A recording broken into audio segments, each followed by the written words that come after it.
مشاهدينا الأعزاء، السلام عليكم.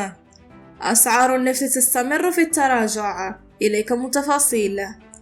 تراجعت أسعار النفط الخام خلال تعاملات يوم الثلاثاء وسط مخاوف من الركود وتفاقم تفشي كوفيد-19 في الصين. تزايدت مخاوف المتعاملين في السوق من انخفاض الطلب على الوقود بأكثر من مخاوف نقص الإمدادات مع اقتراب الحظر الأوروبي لواردات النفط الروسية.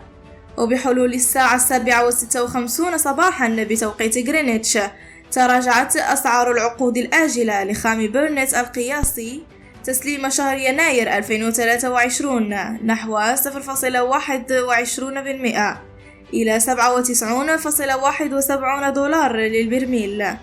كما انخفض سعر العقود الآجلة لخام غرب تكساس الأمريكي تسليم دجنبر بنسبة 0.31% إلى 91.51 دولار للبرميل، وفق البيانات التي اطلعت عليها منصة الطاقة المتخصصة.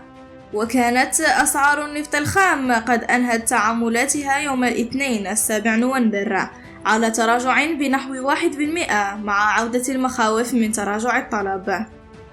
نشكركم جزيلا على تتبعكم. إلى اللقاء.